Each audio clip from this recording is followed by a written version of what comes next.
Microsoft XNA was a set of tools provided by Microsoft to make indie game development easier. Using the software, games could be created for the Xbox 360, Windows, Windows Phone and the Zune. Ultimately following the path of the Windows Phones and Zune, Microsoft panned XNA in 2013, and the Xbox Indie Games Marketplace did not make the transition from 360 to Xbox One, being fully closed in 2017. But what makes an Xbox 360 indie game different to an Xbox Live Arcade game? Well, they are limited to 150 MB size, later bumped up to 500 MB.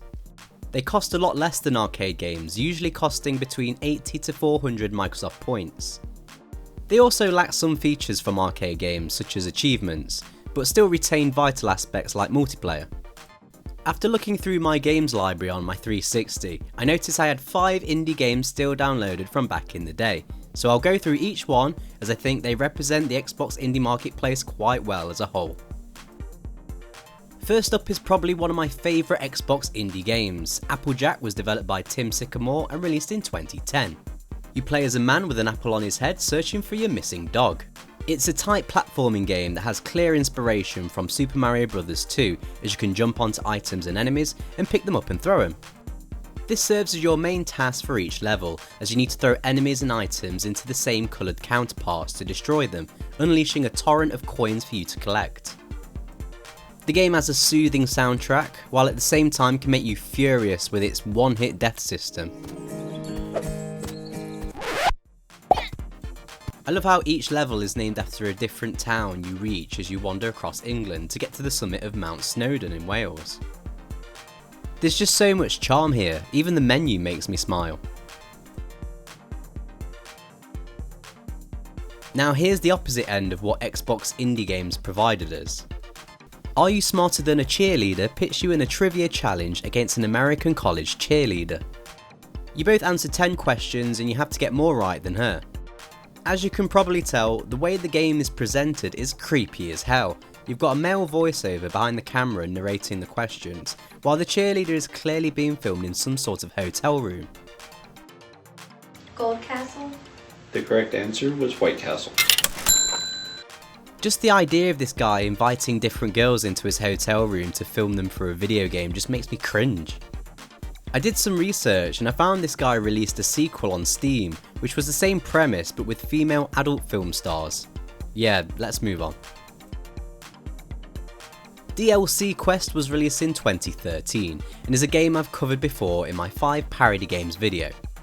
Essentially, it's a platformer that pokes fun at the DLC culture in video games that has become even more of a joke in recent years. You collect coins in the game which you use to purchase DLC, which are essentially pivotal gameplay elements, such as being able to pause and jump. It's a basic but humorous platformer.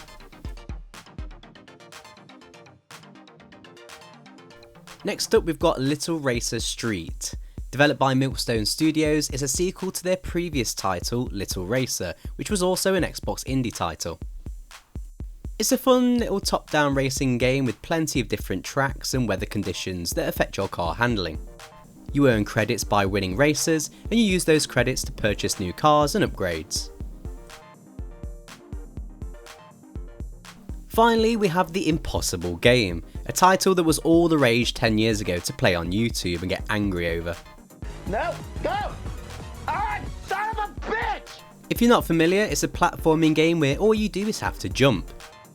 It's pretty tricky if you lack the patience, but once you get in the zone it feels great when you finally beat a level. The game has a great soundtrack as well.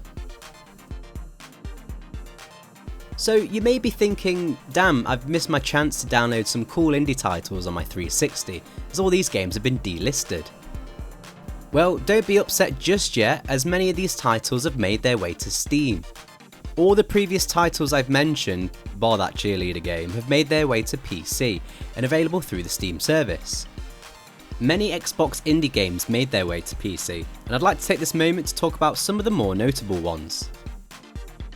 Speedrunners was originally released as Speedrunner HD on the Xbox Indie Marketplace. The PC version became incredibly popular with gaming content creators a few years ago. It's a 4-player competitive platforming racing game where you use grapple hooks and power-ups to speed through the levels and screw over your competitors. Make sure your character doesn't fall off the screen as you'll be eliminated. This is a really fun game to play with friends. Breath of Death VII is a callback to those classic JRPGs you'd find on the Nintendo Entertainment System. There's some fun characters, great music, and really funny dialogue. It's short as far as RPGs go, but it's well worth a try if you like these sorts of games. Bleed was released on the Xbox in 2012, but got a Steam release the year after. You play as Rin, and your aim is to take down every hero in the game to become the ultimate video game hero.